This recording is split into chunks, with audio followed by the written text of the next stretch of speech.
estações do ano, primavera, verão, outono, inverno, as horas do dia. Então, esse da hora, Jesus está falando sobre um período. É como se eu dissesse assim, olha, a primavera corresponde a uma hora no grego, né?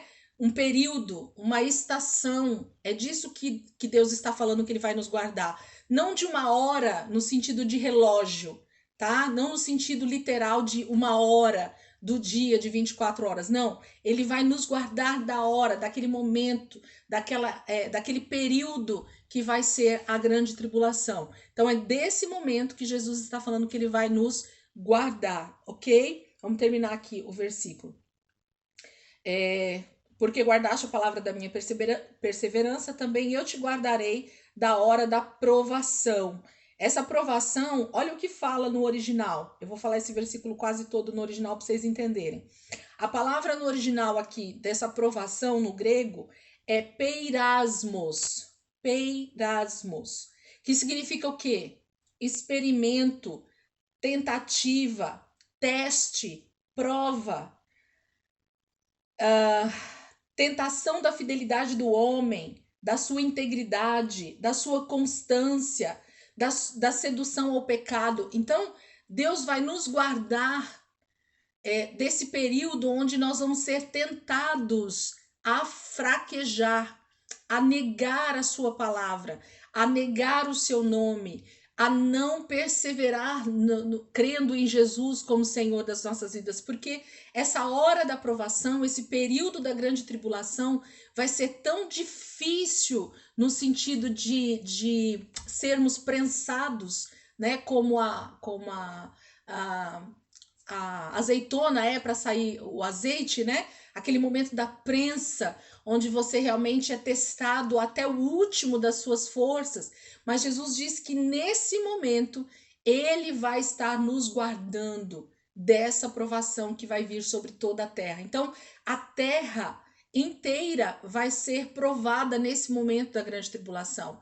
E só aqueles que estiverem guardando a exortação da perseverança é que vão então ser guardados e vão resistir a esse momento também da grande tribulação. Então fala de alguém que está totalmente atento, totalmente alicerçado, né, na palavra de Deus, para que no momento dessa hora da grande provação, essas pessoas estejam guardadas pelo Senhor, porque perseveraram em crer na palavra de Deus. Então fala de alguém que tem perseverança na palavra. Então esses serão guardados. Jesus disse, eu vou guardar.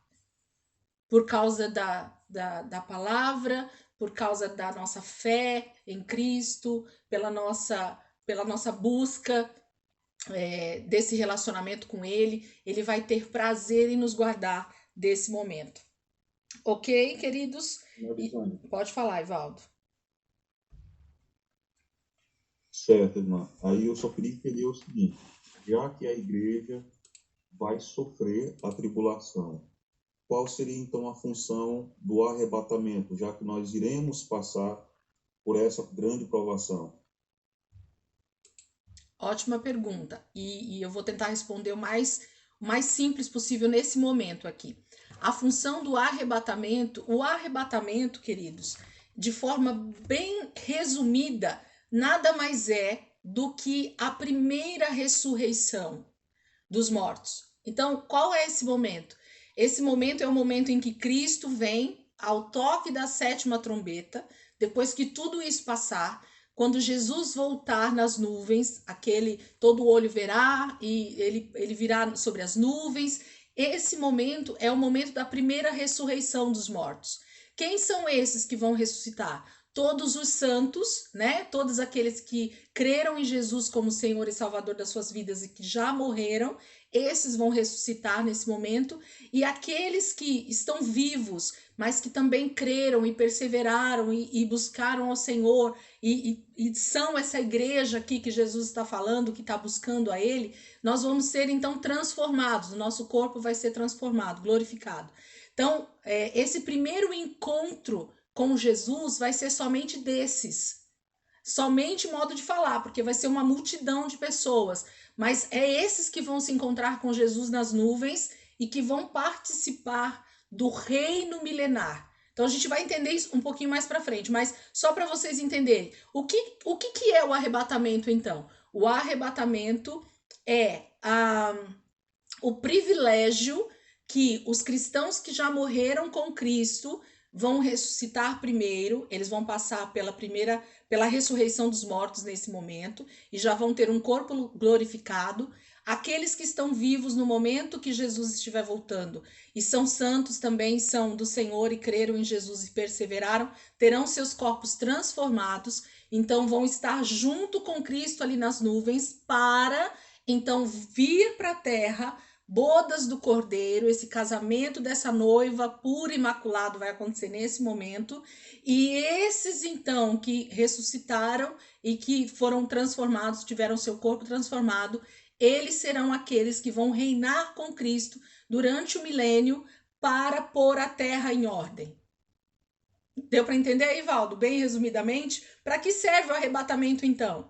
O arrebatamento serve para recolher da terra ou para já passar a primeira peneira, falando da minha maneira de falar, tá, gente? Passar a primeira peneira daqueles que realmente foram fiéis ao Senhor até o fim. Qual é o fim? O fim é esse período dessa era, antes do reino milenar. Deu para entender ou complicou mais? Então, ele é, seguindo essa lógica de raciocínio, ele ocorreria no final da tribulação. Exatamente, exatamente. Ao fim da grande tribulação dos 7 anos, a última trombeta toca, nós vamos estudar isso ainda, né? Essa questão das 7 trombetas lá. E ao último toque da última trombeta, Jesus vem. Esse é o final da grande tribulação, esse é o momento do arrebatamento dos santos, esse é o início do reino milenar. Então, culmina o arrebatamento, queridos, é só um dos eventos da volta de Cristo. Então, o arrebatamento, ele não é o fim em si mesmo, né? Não é o ápice do que vai acontecer no final dos tempos. Não, ele é só um dos acontecimentos, porque junto do arrebatamento vai ter essa questão dos corpos transformados, da vinda de Jesus para a terra, do Armagedon, nós vamos ver lá na frente, da guerra contra os inimigos de Deus, o diabo sendo posto preso por esses 1000 anos e o início desse reino milenar de Cristo na Terra. Então, é basicamente um dos eventos que vai acontecer, culminar tudo junto ali, né, com a volta de Cristo. É o arrebatamento. Ok? Vai dar para ver tudo isso, né, irmã? Vai. Vai, não precisa se preocupar. É que na verdade você fez a pergunta e aí me veio de forma tão simples, porque é isso que a gente vai conseguir entender ao final desse nosso estudo de escatologia, é que a gente vai desmistificar, Ivaldo, e para todos os irmãos que estão aqui, a gente vai tirar esse misticismo de que a igreja precisa perseverar, a igreja precisa, os santos, né, nós precisamos perseverar até o fim, porque nós vamos ter um momento glorioso, que é o arrebatamento, e aí, a hora que Jesus voltar e nós fomos arrebatados, o que acontece? Entende? Tipo assim, e aí depois? Tem mais nada? Acabou a história, né? Tipo assim, nossa, lutei para ser santo, para só, né? Modo de falar, gente, entende o que eu tô querendo dizer assim? Dá a impressão de que é só para ser arrebatado. Então, e aí, o que acontece depois? Então, na verdade, é o durante, o antes, o durante e o depois é que importa. Então, o arrebatamento para os santos nada mais é do que o início de algo simplesmente maravilhoso, que é o reino de Cristo, e nós, aqueles que formos arrebatados, então seremos aqueles que vamos reinar com Cristo durante os 1000 anos, ok? Nós teremos lugares de destaque nesse reino. Essa que é a questão, né? Então nós vamos reinar.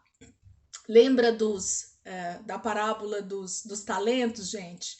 Quem não lembrar dessa aula aí, quiser... Porque o que vai acontecer agora durante as aulas? Percebam, não sei se vocês já têm essa percepção. Conforme a gente vai caminhando, não tem coisas que lá no início pareciam nebulosas e que hoje parecem mais claras, conforme a gente vai estudando? Quando a gente passou pelo livro de Daniel, quando a gente vê então como esse anticristo vai vir... Vocês conseguem entender esse clarear da palavra diante de vocês, do que a gente está querendo dizer com escatologia? Porque antigamente a minha visão escatológica era tão simplória, né? De verdade, eu estou dizendo isso porque era o que eu pensava. Disso que eu estou falando para vocês aqui, de que a igreja ela tinha que ser santa e ela tinha que perseverar por causa de um arrebatamento e de que todo mundo ia então virar anjinho lá no céu e ficar diante do trono de Deus dizendo santo, santo, santo. Essa era a visão que eu, Elisângela, tinha, ok? Mas conforme você começa a ler a palavra, e quando você começa a estudar, e você busca através desses mestres que existem na nossa nação, ou mesmo do passado, aí quando você começa a ler livros, você percebe que a teologia sobre a escatologia que os primeiros discípulos pregavam é essa que nós estamos estudando aqui agora. Paulo fala diversas vezes na carta aos Tessalonicenses, ele vai falar sobre isso que nós estamos falando aqui agora. O próprio João descreve aqui em Apocalipse tudo isso que a gente está estudando para as cartas. Então, tá tudo muito claro, mas a gente precisa então olhar para a palavra e entender o que Jesus está dizendo, o que Paulo está dizendo, para que a gente não seja enganado nos últimos dias. Essa que é a verdade, tá bom, queridos? Deu para entender só um pouquinho aí, Valdo, mas nós vamos falar de cada um desses assuntos de forma muito minuciosa. Pode ficar tranquilo que não vai passar nada, tá bom? Ok. Vamos lá, então. Versículo 11. Vamos terminar aqui, que eu acho que dá tempo dos 7 minutos aí que falta e a gente fecha e volta em Laodiceia. Então, Jesus está dizendo que ele vai nos guardar durante o período da grande tribulação aqui. Versículo 11. Venho em breve, retenha o que você tem, para que ninguém tome a sua coroa. Então, percebem como o assunto, ele continua? O assunto, ele não muda? Parece que muda, mas o assunto não mudou. Por que Jesus, então, diz, venho em breve, retenha o que você tem, para que ninguém tome a sua coroa? Quem tem coroa, queridos? Alguém responde para mim? Quem é que possui uma coroa? Quem que ganha coroa? Somos nós que ganhamos a coroa da vida? Sim, mas para quem que a gente dá uma coroa? Para reis, não é isso? Para rainhas é que a gente dá coroas, não é isso? É um simples vassalo, um simples rele, servo, né, ali do reino. Tô falando de forma literal, né? Quando se existe um rei, uma rainha e servos e tudo mais, os servos lá, as pessoas que estão lá no reino, que não são rei e rainha, eles têm coroa?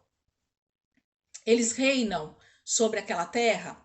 Não. Quem é que reina sobre uma terra quando existe, por exemplo, a Inglaterra ainda tem essa questão da monarquia, né? Quem é que reina sobre a terra? O rei, a rainha e os príncipes, certo? São eles que reinam sobre, governam, né? Essa palavra reino, essa palavra reinar quer dizer governar, ok? Então, quem é que governa sobre a terra? São esses reis, rainhas e príncipes. E Jesus, quem tá falando aqui não é Elisângela, não é João, não é ninguém, ok? É Jesus, ó. Jesus está ditando, inspirado pelo Espírito Santo, João está escrevendo. Olha o que Jesus está dizendo. Venho em breve, retenha o que você tem, para que ninguém tome a tua coroa. Mas o que Jesus estava falando antes? Que era para a igreja de Filadélfia, então, perseverar, continuar, né, perseverando nessa palavra de exortação, para que eles fossem guardados do dia da tribulação, dessa provação que vai vir sobre toda a terra, porque se assim eles fizessem, Jesus está dizendo, venho em breve, guarda o que você tem, essa fé, essa perseverança, essa santificação, continua nesse caminho, ó. A igreja não teve nenhum tipo de reprovação. Ela está só sendo praticamente elogiada e alertada nessa carta, ok? Então, para essa igreja, Jesus está dizendo assim: retenha, guarda o que você tem. Por quê? Para que ninguém tome a sua coroa. O que eu acabei de falar? O que vai acontecer com quem for arrebatado, gente? Alguém responde para mim, se você prestou atenção no que eu falei? O que nós que formos arrebatados na volta de Jesus vamos fazer na terra junto com Jesus? Reinar, governar. Servo que não é príncipe, rainha e rei pode ter coroa? Não. Então Jesus está dizendo, e se vocês voltarem na aula, quem quiser ir pegar a aula de Esmirna, que eu falei sobre isso, eu falei também da mesma coisa. Jesus, quando fala de coroa da vida, está falando sobre uma recompensa para aqueles que forem arrebatados nesse arrebatamento, né? Que é essa primeira aí na vinda de Jesus. Está falando justamente porque esses são aqueles que perseveraram na sua fé até o fim. E esses vão ter uma recompensa diferenciada. Por quê? Porque perseveraram até o fim. E esses foram aqueles que então terão a sua recompensa de reinar com Cristo durante o milênio. Então, esses vão ter um diferencial no reino de Deus mesmo, durante o reino de Cristo no milênio. Então, nós, a igreja que for arrebatada, essa noiva, ela vai ter um lugar de destaque durante o reino de Cristo sobre a terra. Então, por isso que ele está dizendo para nós não perdermos, não desperdiçarmos essa perseverança, para que ninguém tome a nossa coroa, para que você não seja tirado desse privilégio. Ok? Então está se falando de alguém que vai realmente perseverar até o fim. Alguém que vai reter a palavra, alguém que vai se preocupar em desejar esse relacionamento com o noivo. Vai ser alguém que vai se preocupar em ter óleo na candeia para a volta do noivo. Então está falando sobre todos esses passos que nós já estudamos com as 6 igrejas até aqui, que nós já estamos na 6ª igreja. Está falando sobre todos esses passos, esses conselhos que Jesus dá para a sua igreja, para que ela esteja pronta, preparada, adornada para a volta do noivo. Porque ele quer se casar com essa noiva, para que essa noiva reine com ele sobre toda a terra. Entendem o que está acontecendo? Olha, para que Deus está preparando a sua igreja santa e poderosa. Vamos fechar aqui, gente. Vai fechar, senão eu vou perder o raciocínio. Vou fechar 30 segundos para vocês entrarem aí, para a gente já continuar, que eu quero terminar Filadélfia e, se Deus quiser, já começar Laodiceia, tá bom? Então não demorem de entrar. Vou fechar aqui.